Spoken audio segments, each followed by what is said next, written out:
pembebasan lahan di Jalan Anoa 2 Ya, untuk kepentingan umum itu kan pembangunan jembatan Anoa 2. Pasum. Ada beberapa lahan yang dibebaskan. Namun kenapa punya istri saya aja yang diperiksa oleh pihak kejaksaan?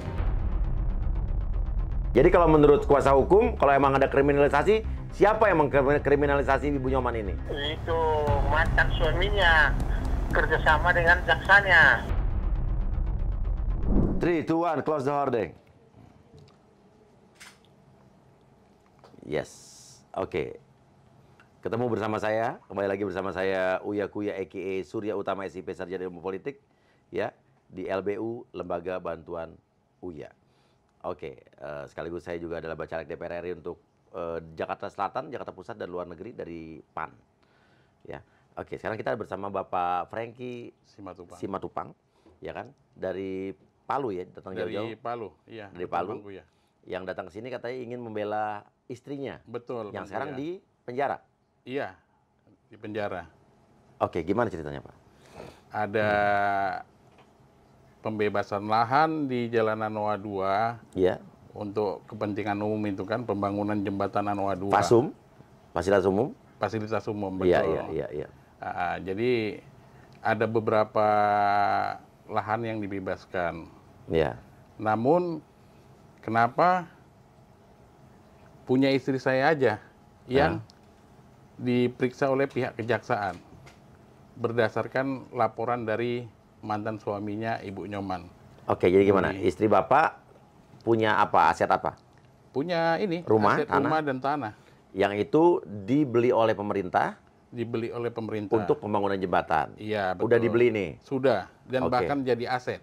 Jadi aset pemerintah? Pemerintah Kota Palu. Kota Palu, oke. Terus sudah jual belinya udah ada? Sudah ada. Oke. Rumah itu atas nama siapa? Kalau sertifikat tanah atas nama Ibu Nyoman Rahayu. Siapa itu? Istri Bapak? Istri saya, ya. Oke, terus? Dijual oleh Pemko 2,4 M. 2,4 miliar ke pemerintah kota? Pemerintah kota. Jadi kalau berdasarkan keputusan pembagian harta gono gini, mantan suami itu mendapat bangunan itu dibagi 2 beserta isinya. Oke. Kalau putusan harta gono gini itu diputusan dari mana? Dari Pengadilan agama? Pengadilan negeri. Pengadilan negeri? Iya, perceraian berarti? Perceraian, betul. Oke, jadi ada pengadilan negeri waktu bercerai dengan mantan suaminya, keputusannya adalah suami. Kalau harta gono gini itu bangunan. Oke. Bangunan fisik, bangunan rumah itu beserta isinya itu semua dibagi 2. Bangunan fisik beserta isinya? Iya, kecuali. Jadi tidak, tanahnya tidak? Tidak, tanah jatuh ke tangan Ibu Nyoman. Oke, terus mendapatkan ganti rugi dari Pemko itu 2,4 sekian M. Ya, itu untuk rumahnya, untuk pembelian semuanya nih. Tanah dan rumah. Iya, tanah dan rumah. Tapi harta gono gini waktu keputusan pengadilan negeri, suami mendapatkan rumah. Rumah itu dibagi 2 beserta isinya. Beserta isinya. Jadi benar. rumah bangunan beserta isinya. Iya, betul. Tidak termasuk tanah ya? Tidak. Karena rumah itu, tanah itu dari mana dulu hasil pembelian siapa? Itu tanah dari orang tuanya atas nama abangnya, terus diibahkan ke istri Bapak? Ke istri. Oh, jadi tanah itu juga pemberian orang tuanya istri, bukan dibeli bersama dengan mantan suaminya? Bukan. Oke, lanjut. Ini biar saya tanya begini supaya jelas ya. Iya. Oke, terus? Jadi kalau pembebasan lahan itu kan 2,4, penghitungan apresial itu bahwasannya bangunan rumah itu dihitung dari apresial itu senilai 400 sekian. Oke, jadi juta. Dari 2,4 di appraisal bangunan nilainya 400 juta. Iya, betul. Artinya logika saya 400 juta hak suami itu 400 juta dibagi 2 gitu. Dibagi 2, benar. Karena tadi keputusan pengadilan negeri dia hanya mendapatkan bangunan beserta isinya. Setengahnya dibagi 2. Iya, betul. Oke, lanjut terus. Kalau penghitungan apresial itu harga rumah itu dihitung 400 sekian. Jadi kalau memang jatah dia itu, kalau memang kita acuannya dari penghitungan apresial itu, jatah dia itu 200 juta sekian. Tapi karena saking baiknya istri saya, dikasihlah dia 500 juta. Ada bukti transfernya ini Bang Uya. Oke, jadi istri Bapak transfer 500 juta. Iya. Walaupun harusnya hanya 200 juta. Iya, Kalau menurut tadi ya. Keputusan pengadilan negeri. Iya. Dan juga appraisal tadi. Iya, penghitungan apresial. Oke, lanjut terus kenapa mesti jadi tersangka kenapa? Iya, kami pun bingung ini. Kenapa bisa dijadikan tersangka oleh pihak Kejaksaan Negeri Palu kan? Kalau memang Kejaksaan Negeri Palu, memang ini tindak pidana murni, benar-benar tindak pidana. Kenapa si Budi nggak ditarik? Budi ini siapa? Budi itu, Bahar Budi itu mantan suaminya. Mantan suaminya. Nah, dia menerima dari situ 500 juta. Kenapa? Dan diakui di persidangan, di BAP diakui. Oh, jadi si mantan suaminya udah menerima 500 juta tapi dia tidak dipermasalahkan? Tidak jadi tersangka. Ini jadi tersangka atas undang-undang apa sih, Pak? Undang-undang Tipikor pasal 2, pasal 3. 2 dan 3 ya? Iya. Oh, yang menimbulkan kerugian negara. Oke, nih sebelum kita lanjut nih. Pasal Tipikor, undang-undang Tipikor ini memang pasal 2 dan 3 ini sering sekali menjadi pasal yang sering sekali diartikan multitafsir. Karena banyak kejadian, kita juga kan pernah mendapatkan pengaduan ya dari ada di Banten. Jadi ada seseorang membeli tanah ya senilai sekian miliar dan sudah AJB, sudah PPJB. Tapi dia belum balik nama karena masih ada sangkutan sedikit ke yang jual. Tiba-tiba singkat ceritanya adalah pembangunan sekolah di wilayah tersebut yang tanah itu bisa mendapatkan ganti rugi dari negara. Yang beli ini dapat ganti rugi kan.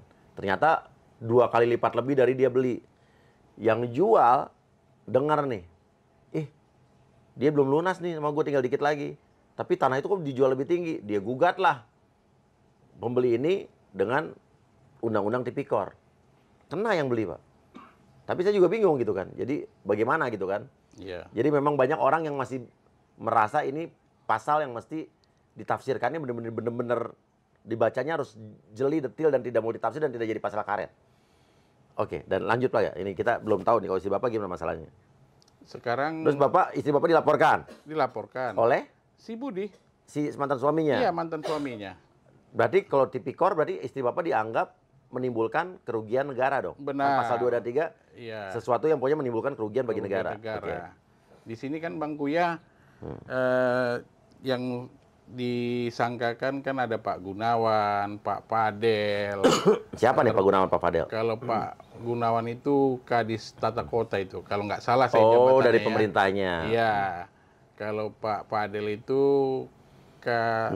siapa itu saya kurang paham kan jabatannya. Dia disangkakan juga dan bahkan dia udah bebas sekarang. Udah bebas tapi jadi tersangka nggak? Jadi tersangka, jadi terdakwa. Dari persidangan tingkat pertama dia bebas memang sudah. Iya. Oh, tidak terbukti? Tidak. Ini kan perkaranya kan satu perkara, majelis hakimnya satu juga yang menangankan. Semua pasalnya sama, turut serta juga. Pasal 2, pasal 3 serta pasal 55 turut serta. Tapi yang 2 itu bebas? Yang bebas ini Pak Padel. Oke. Pak Padel bebas. Yang masuk jadi tersangka dan terdakwa? Yang Pak Gunawan sama istri saya Ibu Nyoman. Dua-duanya di penjara sekarang? Iya, benar. Karena dianggap menimbulkan kerugian negara? Kerugian negara. Terus masalahnya di mana nih Pak?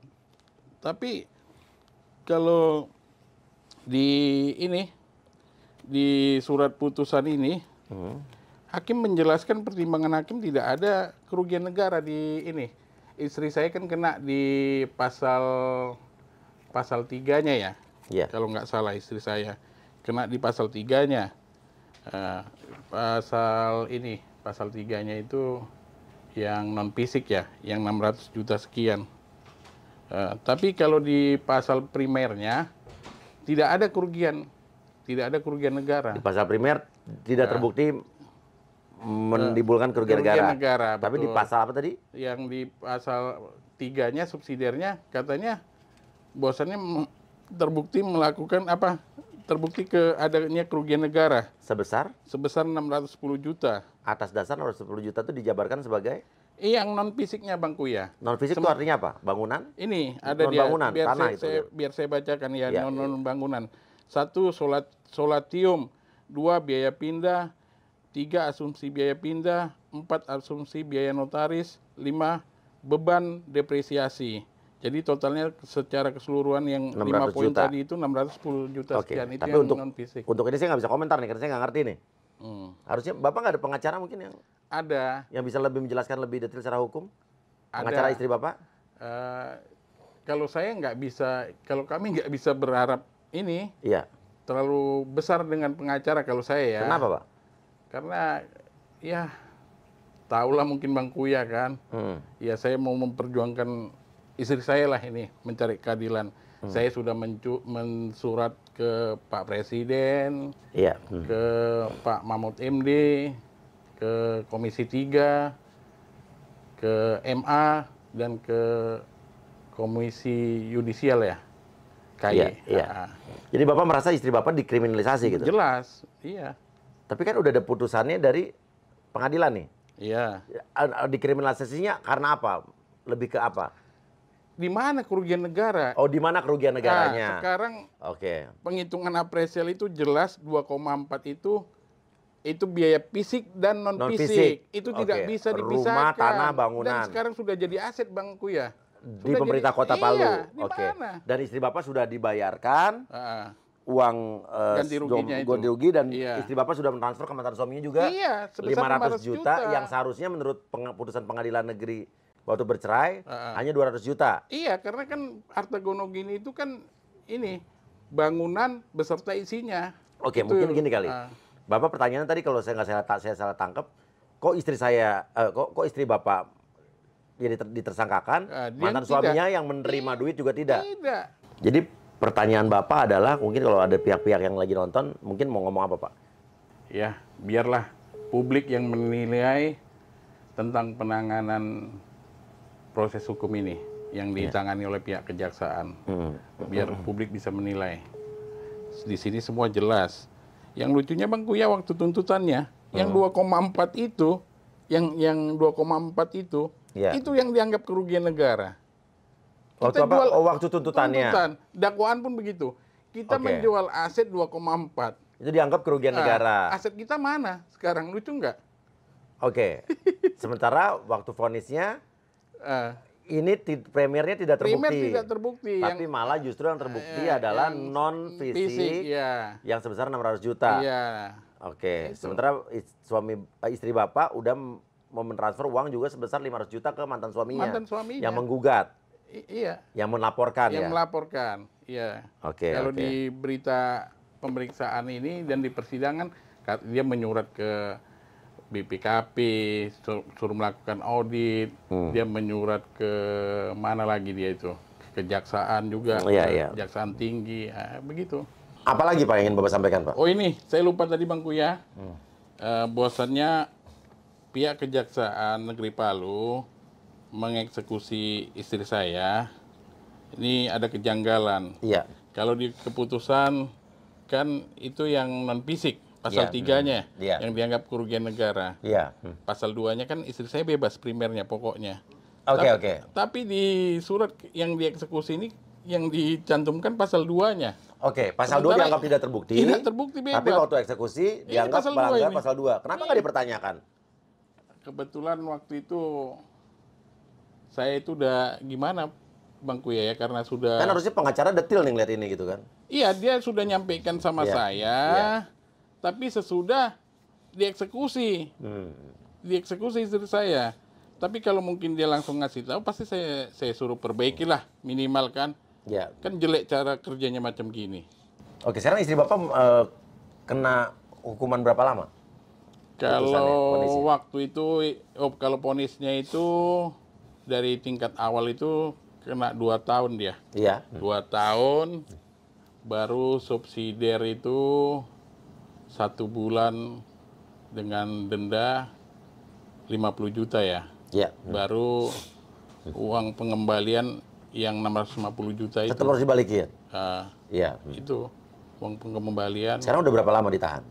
Kurang lebih itu kalau nggak salah saya, teringat saya sudah berjalan 2 atau 3 bulan lah. Oke.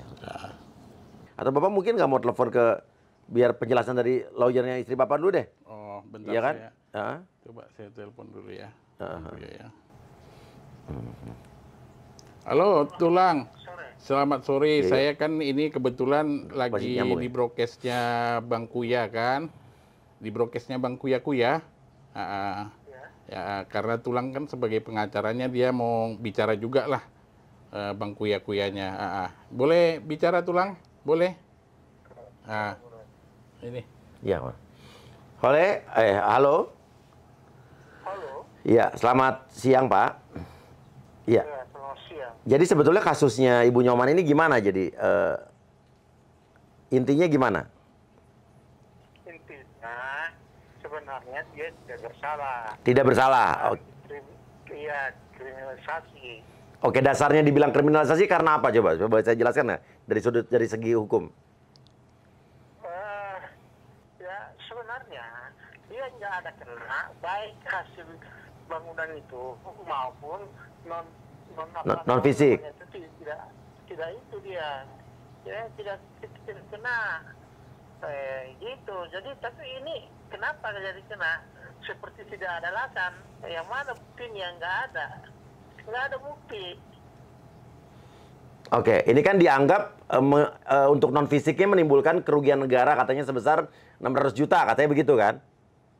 Iya, padahal kan bukan kerugian negara itu, memang itu include dalam kerugian fisik. Iya. Oke, jadi kalau menurut kuasa hukum, kalau emang ada kriminalisasi, siapa yang mengkriminalisasi Ibu Nyoman ini?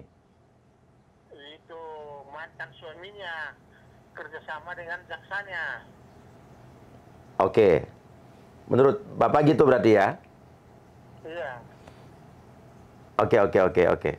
Ya udah, nanti ini kan menurut Bapak dan Pak Franky ya. Iya. Tapi nanti akan coba kita berikan mungkin link ini, kasus ini ke kejaksaan juga mungkin biar dilihat kan ya. Halo Pak? Ya.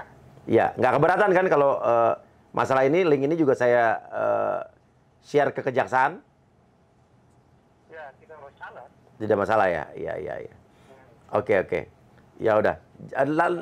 Selanjutnya langkah hukum apa yang dilakukan dari pihak kuasa hukum?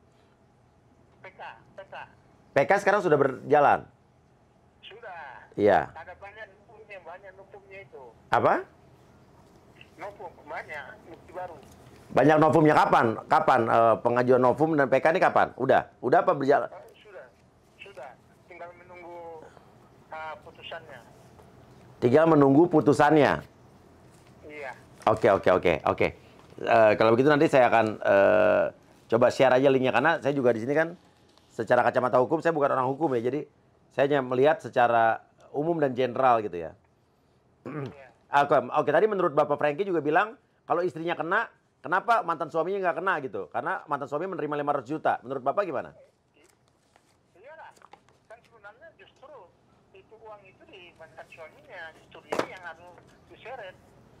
Oke, jadi kalau andai kata memang istrinya emang harusnya kena masuk pasal, ya, artinya mantan suaminya pun harus terseret ya? Iya. Oke, mengerti. Saya sudah mulai paham nih. Oke. Terima kasih Pak kalau gitu Pak. Iya. Ya. Terima kasih Pak, masih Pak. Assalamualaikum. Oke, gini aja Pak. Ini kan kita belum bisa bilang bahwa ini adalah kriminalisasi atau bukan. Karena kalau dari saya ya, kan ini menurut kuasa hukum Bapak dan Bapak. Iya. Tapi kita juga nanti akan share ini ke kejaksaan. Siapa tahu memang kan kejaksaan pasti punya alasan tertentu. Belum tentu ini kriminalisasi. Tapi pokok permasalahannya adalah, intinya gini kali Pak ya. Kalau emang istri Bapak harusnya kena, kenapa suaminya, mantan suami tidak kena yang terima uang? Benar. Oke, paham saya. Iya. Nanti saya akan telepon, share link ini ke kejaksaan. Iya. Iya. Udah gitu Bang Kuya. Iya. Oke. Ini coba ini saya telepon, ada Mang. Halo, Mang Hatta. Uya Kuya, ini gue lagi podcast sama Bapak Franky, polisi dari Palu yang istrinya katanya menurut dia dikriminalisasi. Oke, Bang. Ceritanya gini nih, istrinya punya tanah dan bangunan ya di Palu. Itu adalah hibah dari keluarganya. Nah, pada saat itu ada pembangunan jembatan di Kota Palu. Dibelilah sama pemerintah kota 2,4 miliar. Iya kan? 2,4 miliar. Nah, tiba-tiba suaminya dan dia sudah tiba-tiba suaminya menggugat ya Undang-Undang Tipikor. Oke. Iya, mantan suaminya. Nah, tapi di putusan pengadilan negeri waktu bercerai, Iya. suaminya itu hanya mendapatkan 50% atau setengah dari bangunan dan isi bangunan. Di mana di appraisal bangunan itu hanya dari isi bangunan hanya 400 juta. Dan harusnya kan dia menerima 200 juta menurut Bapak Franky. Iya. Tapi istrinya karena baik hati ditransferlah 500 juta. Oke. Ya lebih dari 200 juta. Nah, tapi sekarang dilaporkan istrinya sudah dipenjara, sudah jadi tersangka, sudah ada putusannya. Mereka lagi PK. Nah, pertanyaannya adalah menurut dia dan ada dua orang lainnya tidak terbukti, ada satu orang lainnya Satu tidak bebas, terbukti, iya. bebas. Oke. Karena dianggap primernya tidak menimbulkan kerugian negara. Tidak terpenuhi. Walaupun di gugatan awal yang digugat itu 2,4 miliar itu. Tapi akhirnya istrinya masuk karena dianggap menimbulkan kerugian negara untuk yang non fisik senilai 600 juta dengan ada rinciannya. Nah, jadi pertanyaannya mungkin ada dua kali yang aku tangkap dari Bapak ini adalah kenapa istrinya dianggap menimbulkan kerugian negara? Kalaupun emang iya istrinya menimbulkan kerugian negara, kenapa mantan suaminya nggak ikut terseret? Karena mantan suaminya kan menerima 500 juta. Iya. Nah, gimana menurut Mang Atta nih? Yang laporin dia siapa? Mantan nih, Bang? suaminya. Oh, iya, sorry. Mantan suaminya. Iya. Oh, ini nggak dilaporin balik ya, Bang, ke suaminya? Pertama, ini menurut kita bisa kita laporin balik ke suaminya. Iya. Walaupun kita udah PK. Iya. Nah, ini upaya PK-nya udah dilakuin apa belum, Bang? Sudah. Lagi dilakuin. Sudah. Lagi lakuin. Nah, bagusnya kalau kita udah laporin atau Iya. akan laporin, kita sertakan itu jadi bukti, Bang, di PK. Iya. Karena Sudah. jadi kita sih siap bantu nih, Bang, kalau emang bisa Tuh, kita bantu. Bang. Nih Mang Atta mau siap Ya, bantu nih. Boleh. Makasih banyak Oke. Bang Atta. Pro bono, Bang, pro bono. Pro Makasih bono tuh banyak. gratis tuh. Nih. Iya, makasih banyak Mang Bang Atta. pengacara kita juga nih. Jadi boleh Pengacara saya kebanggaan kita. cerita dulu Bang Atta? Nanti gini aja, nanti kita ketemu, Oh, nanti siap, ketemu aja. Siap. Oke. Siap. Dan intinya adalah nanti Bapak sebaiknya laporkan balik mantan suaminya dan itu disertakan di PK. Di PK. Jadi di PK itu disertakan laporan ini biar Tapi udah PK-nya berjalan kuat. PK di Kalau udah Novum berjalan ada. PK-nya udah di Novum gimana, Bang? Ini udah ini ya, bisa disusulkan sih. Bisa Oh, disusulkan. siap nanti bisa ya. Iya. Tampilan bukti tambahan Iya. dari memori PK-nya, Bang. Oke, nanti Bang Atta lagi di mana, Bang? Ini lagi di daerah Malang nih, Bang Uya. Oke, kapan ke Jakarta, balik ke Jakarta? Mungkin baru minggu depan nih, Bang Uya. Oke, nanti kita koordinasi aja sama Adri segala macam ya Bang Atta ya. Siap, Bang, siap. Iya. Siap bantu nih. Siap, Bang Uya. Iya, siap kalau gitu. Siap, mari. Iya, terima kasih. Mari. Ya, Pak ya. Sama-sama, Bang Uya. Pari. Makasih Bang Atta. Iya, sama-sama, Bang. Siap. Yuk. Oke, tadi itu adalah Mang Atta Todingalung. Itu pengacaranya anak AG yang di kasus Mario Dendi. Siap. Dan dia emang biasanya ngurusin perdata, Pak. Tuh, saya telepon langsung, Pak. Ya, jadi walaupun saya nggak ngerti hukum, tapi lembaga bantuan UIA tuh juga. Siap. Nah, sekarang gini aja, Pak. Intinya adalah nanti Bapak saya berikan nomor telepon Mang Atta, Siap. ya. Nanti sebaiknya ikutin aja sarannya. Siap. Laporkan balik mantan suaminya. Siap. Sertakan di PK. Jadi mantan suaminya kan kalau ngelaporin istri Bapak juga harus ikut Siap. bertanggung jawab juga nih. Siap. Ya. Jadi jangan lapor sembarang lapor nih. Siap. Emang pekerjaan mantan suami istri Bapak tuh apa sih? Si Bahar Budi itu, polisi juga. Polisi. Oh, Bapak polisi juga? Saya polisi. Iya. Bapak polisi di mana, Pak? Di Polda Sulteng. Polda Sulteng. Iya. Kalau ini Bahar ini Sama di Polda Sulteng. sama-sama di Polda Sulteng. Siap. Jadi Oke. Bang Uya saya jelaskan dulu kan. Iya. Sebelum dia kemana-mana melaporkan Iya. ini, katanya kalau di BAP di persidangan dia menyurat ke BPKP lah, Iya. ke Kejati lah. Dia mengarahkan beberapa orang di sana yang lahannya dibebaskan kepada Pemko Kota Palu Iya. dengan acuannya harga Ibu Nyoman. Oke. Diarahkan ini yang rumah yang dibebas sana. Oh, untuk supaya harganya menggugat. sama. Iya betul, untuk menggugat Pemko Kota Palu supaya harganya sama. Oh, jadi dia gugat mengarahkan perdata. orang-orang yang lain, pemilik rumah Iya, yang lain untuk menggugat juga. Menggugat dengan acuannya tanah Ibu Ada Nyoman. buktinya nggak? Ini putusannya menang Pemko Kota Palu. Oh, yang menang Pemko Kota Palu. Hasil Tapi putusannya dari mana bukti bahwa dia yang menghasut? ada di sini dia sebagai saksi. Oke. Gitu. Oke. Karena Ya udah. memang terlalu baik ini istri saya ini. Oke, intinya gini aja. Dan sekarang kan ibaratnya yang bisa saya lakukan nih Pak dari Iya, Lembaga siap. Bantuan UIA adalah saya men-share link ini ke Kejaksaan Agung. Siap. Ya kan? Dan tadi Bapak saya sudah hubungkan kepada Mang Hatta Todingalung. Siap. Ya, nanti dia akan pro bono mengerjakan kasus Bapak. Siap. Ya, insya Allah ini ada jalan. Siap. Ya Pak, mungkin Bapak juga datang jauh-jauh ke Jakarta nggak sia-sia. Siap. Ya, dan silakan kasih komentar juga yang lain. Para ahli hukum yang mengetahui kasus terutama soal Undang-Undang Tipikor pasal 2 dan 3 ya. Dan saya sedikit banyak tahu tapi kan saya tidak menguasai. Siap. Ya, silakan kasih komen, masukan dan semoga yang terbaik terjadi pada istri Bapak. Siap, saya yakin itu. Iya. Yang dibilang sama ini ahli pidana yang udah tua itu siapa namanya? Siapa? Kebohongan. Bapak siapa yang tua yang sering di Jakarta Lawyer Club itu?